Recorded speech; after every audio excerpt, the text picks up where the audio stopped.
Olá, amigos! Hoje nós vamos ter mais uma aula de astronomia e o tema hoje é o que todo astrônomo sempre sonha em ter, né? O seu instrumento para observar o céu, ver a lua, as estrelas, desde instrumentos altamente sofisticados, como nós temos hoje, até instrumentos simples, como pequenos telescópios ou binóculos, né? A primeira coisa que nós devemos saber é que o primeiro instrumento para observar o céu nós já temos, né? Que são os nossos olhos, né? Então, o primeiro instrumento são os nossos olhos.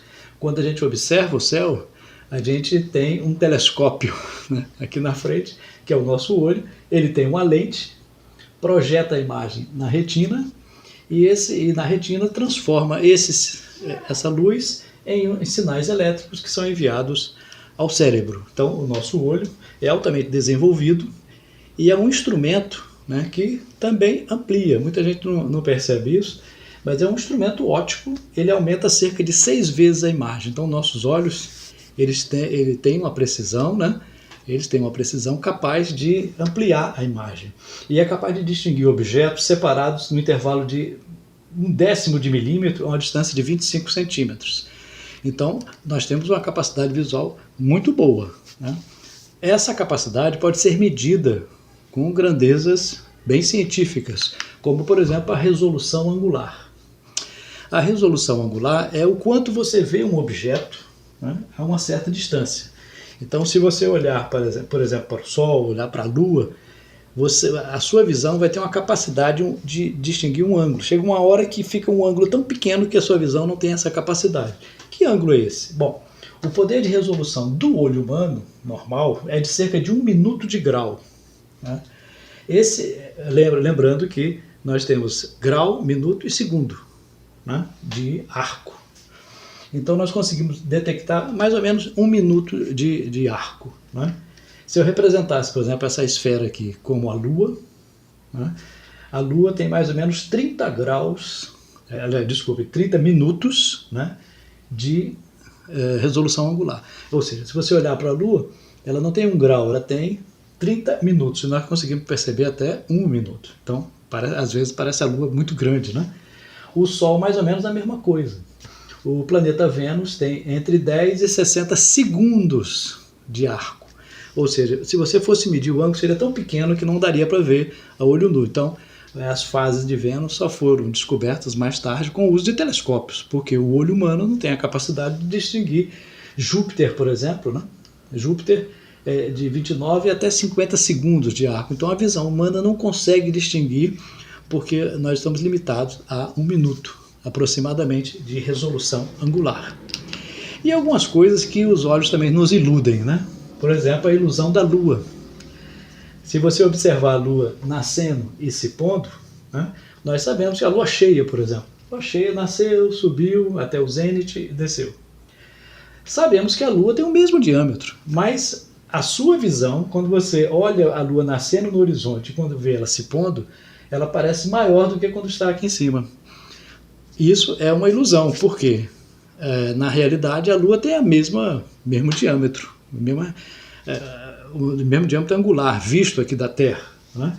Mas nós temos a impressão que ela é menor quando está em cima e maior quando está perto do horizonte. Por isso que muitas pessoas veem assim, hoje a lua cheia está bonita, olha lá ela lá no horizonte. Aí você vê a grande, né?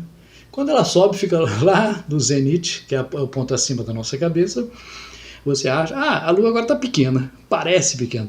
Porque isso, quando a lua está perto do horizonte, a gente tem o horizonte para comparar. Aqui em cima não temos a comparação. Então isso faz com que pareça maior, pareça menor, mas para a nossa visão ela tem sempre o mesmo diâmetro. Outra ilusão também é aquela ilusão fotográfica. Se você está na praia, por exemplo, e olha para a praia e olha umas árvores longe, assim, você vê mais ou menos isso. Se você pegar o seu celular e tirar uma foto, ela sai assim. Nos seus olhos fica assim. Por quê? Porque os nossos olhos aumentam quase 6 vezes a imagem. Então é uma ilusão. Então muita gente às vezes chega na praia, tira uma foto, depois quando vai ver a foto no celular parece bem pequena. Na realidade, os seus olhos é que estavam aumentando e você não havia percebido isso, né? O primeiro instrumento, além dos nossos olhos, até a ser um instrumento mesmo assim, feito pelo homem, é o binóculo, né? Nós temos acesso a ele rapidamente. Um binóculo, ele é composto basicamente de uma objetiva, que é uma lente maior aqui, né? Convergente, uma lente menor, que é ocular, e um prisma, né? Que desvia essa luz. Tem vários tipos de prisma, né? O Porro prisma, ou prisma Porro, é um tipo, um desses tipos. Então, para que tem essa inversão? Para que você, ao olhar pelo binóculo, você veja uma imagem direta e não invertida, né? Às vezes, quando você está olhando, se você não tivesse esse prisma, você poderia ver tudo invertido. E o binóculo, como todo instrumento, ele tem números anotados nele que indicam a sua capacidade. Esses números são 2. Então, quando aparece assim, por exemplo, 7x50, significa que ele aumenta 7 vezes e tem 50 milímetros de objetiva. Se aparecer 12x60, significa que ele aumenta 12 vezes e tem 60 milímetros de objetiva. 20 por 80 é um binóculo grande, né? Acima de 12, você precisa de um tripé, porque senão ele vai oscilar bastante. Então, procure um binóculo entre 7 e 12. E nunca compre um binóculo abaixo de 7. Por quê? Você comprar um binóculo com 6, nós já vimos que o olho humano aumenta 6 vezes, então não vai estar fazendo nada, né? Então, só de 7 em diante. Abaixo de 7, não compre, que não vai servir para nada, né? O outro instrumento é o telescópio, né? A ótica utilizada pelos telescópios pode variar muito, tem vários tipos de telescópios, vários formatos, nós vamos ver os principais, né? Os 3 tipos principais são esses aqui: o refrator, que usa lentes, né, uma objetiva e uma ocular; o refletor, que usa um espelho, que reflete um espelho pequeno e desvia para a ocular, onde você vai observar; e o composto, ou misto, né, que usa espelho e lente. Então esse usa espelhos e lentes, esse usa só espelho e esse usa só lente, né? Então há uma variedade muito grande, alguns até automatizados, né? Se a gente pudesse classificar os telescópios, seriam os refratores, refletores e os mistos, né? Esses 3 tipos. E cada uma dessas partes são divididas também, né? Um telescópio refrator muito simplesinho, a gente chama de luneta, né? A luneta, ela serve também para observar durante o dia os objetos, né? Não astronômicos, mas também chama-se luneta terrestre, né? Ou refrator pode ser usado para o céu. O refletor tem o newtoniano, né? Tem o Cassegrain, dependendo do tipo de reflexão que tem. E os principais mistos são o Matussov Cassegrain e o Schmidt-Cassegrain. Esses tipos de telescópios, eles na realidade captam a luz que vem do céu, reflete, né? Concentra num determinado ponto onde você vai observar. Esses instrumentos são extremamente úteis. Por quê? Porque eles são capazes de ampliar a nossa capacidade de recepção de intensidade de luz, né? O aumento de um telescópio pode ser calculado. Então, se você tem um telescópio onde tem uma objetiva e uma ocular, pode ser uma lente ou um espelho e a ocular, né? Ele concentra a luz num ponto, essa distância de lá até aqui nós chamamos de distância focal, F. A lente que você olha, é chamada ocular, ela também tem uma distância focal. E essa distância focal, ela vem escrita na própria lente. A distância focal da objetiva vem escrita no próprio telescópio. Então nós temos 2 distâncias focais, da objetiva e da ocular. Se você dividir um pelo outro, você acha o aumento. Então o telescópio pode ser 50 vezes de aumento, 100 vezes, 200, 300 vezes de aumento, dependendo do tipo de objetiva e do tipo de ocular que ele tem. Existem também grandes telescópios, né? Esses grandes telescópios, com alta tecnologia, muitos deles usam laser, né, para poder apontar com muito mais precisão. Eles captam a energia, concentram e geralmente ninguém olha por eles. São instrumentos que captam. Por quê? Porque a nossa visão ela é restrita, né? Há uma faixa do espectro.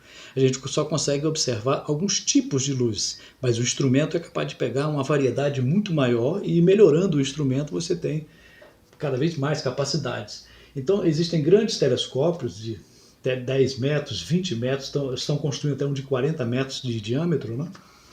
No Chile, por exemplo, temos o Gemini, né, com 8 metros. E os antigos, como o Monte Palomar, né, que hoje já estão ultrapassados, ainda fazem observações, embora limitadas à nossa atmosfera, né? Os observatórios astronômicos, eles devem ser colocados em lugares de acordo com o tipo de observação, né? Então, um observatório, por exemplo, na Terra, a gente vai procurar locais altos e de baixa umidade. Por quê? Porque alto para se livrar das nuvens, e também vamos escolher com a umidade muito baixa para a atmosfera ficar mais transparente. Se não for possível, ele tem que colocar em órbita, como o Hubble, por exemplo, né? Mas os melhores estão nesses lugares, né? Como esses aqui, né? O Gemini lá no Chile, onde nós fomos com estudantes do Instituto Federal de Pernambuco, fomos visitar. E esses observatórios, eles estão isolados, o céu é totalmente limpo, então a captação de imagem é muito, muito boa mesmo, né?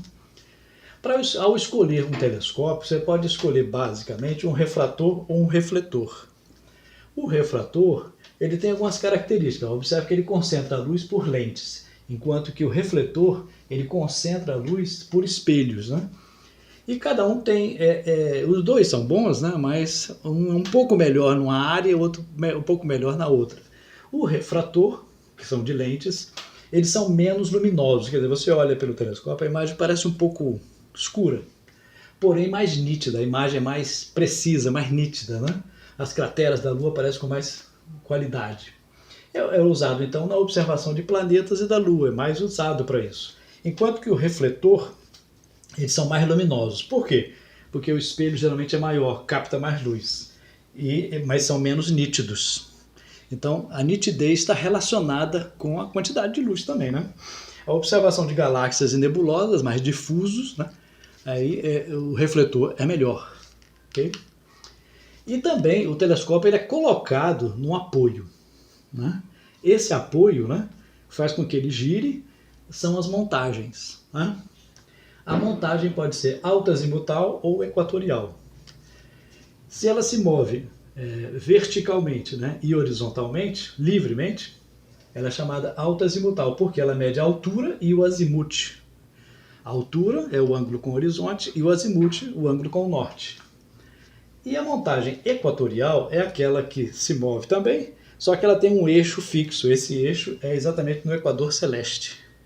Então, quando você pega uma montagem equatorial, você coloca ele no equador celeste e movimenta apenas na direção leste-oeste, que é o movimento natural dos astros aqui, né? Quando você observa os astros nascem no leste, se põe no oeste. Então você só faz o movimento de leste para oeste, enquanto o resto está fixo na esfera celeste. Esse tipo de montagem é bastante útil, né? As montagens equatoriais, aqui tem alguns exemplos de montagens equatoriais, né?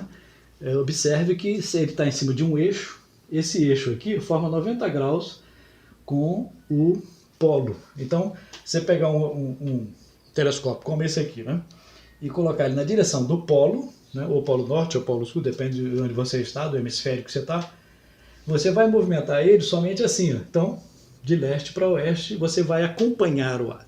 Então essa montagem é importante porque você acompanha o astro mexendo apenas num controle somente, numa das unidades e não em todas, né? Já no caso da alta-azimutal é mais complexo porque você se movimenta tanto na vertical quanto na horizontal.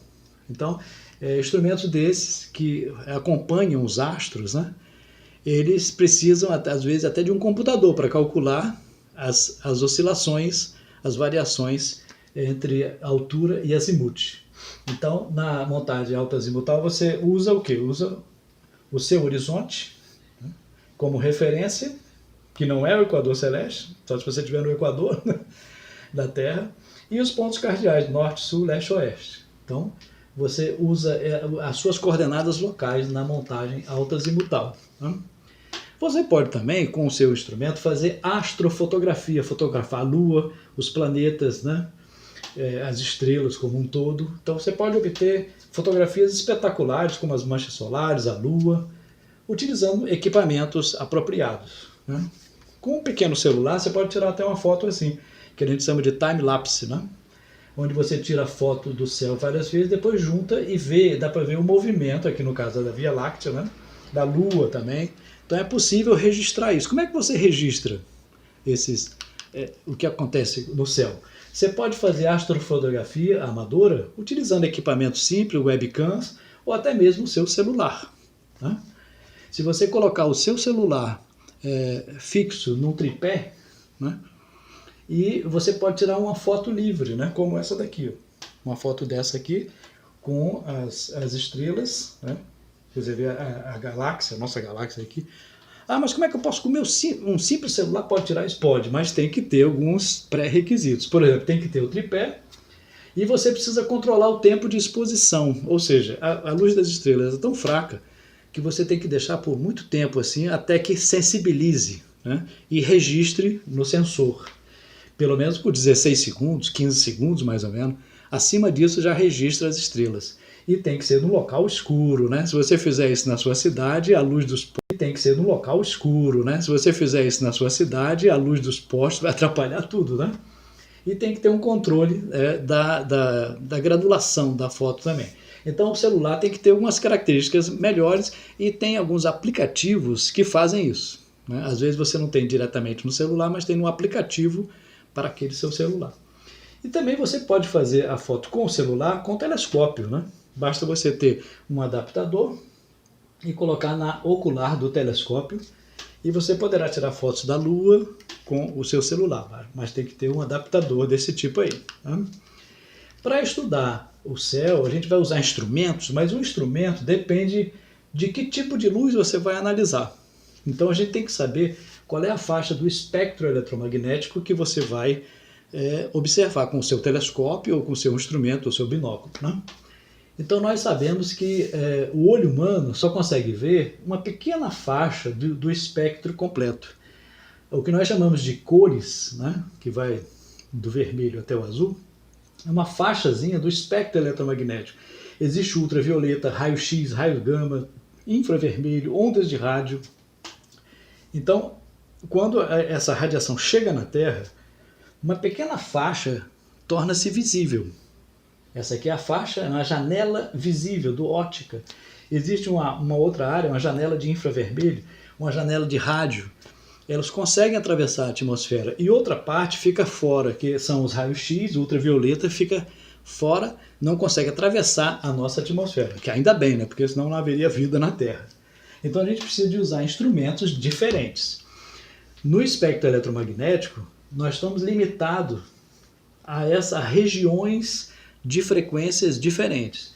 A frequência na faixa do micrômetro, do nanômetro aqui, é essa faixa do visível. Essa faixa do visível nós conseguimos enxergar e um instrumento consegue registrar também. Já para a faixa de raio-gama, raio-x e ondas de rádio, a gente tem que ter equipamentos apropriados. Os nossos olhos não conseguem captar infravermelho, nem ultravioleta, nem raio-x, né? Por isso é que a gente usa uma outra parte da astronomia chamada radioastronomia. A radioastronomia utiliza antenas, né, que captam, aqui é a maior do mundo, lá na China, né? Essas antenas captam as ondas de rádio, né, na faixa de 3 kHz até 300 GHz. Então essa faixa corresponde a uma oscilação da onda de 10 km a 1 milímetro. Então é bem variada. Essas antenas precisam ser muito grandes, né, para poder captar essa energia, que é muito fraca, né, e conseguem fazer sinais que, colocados no computador, vão dar uma imagem, que é uma imagem de rádio do céu. Ou seja, você tem uma foto da galáxia, mas também tem a imagem dela em ondas de rádio, né? Existem também os telescópios espaciais.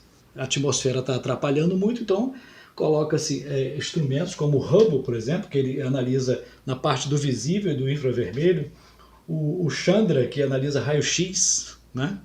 Esse telescópio captou imagens em raio-x de várias estrelas, explicando processos de vida das estrelas, né? E existe o telescópio Kepler também, né, que agora já saiu de atividade.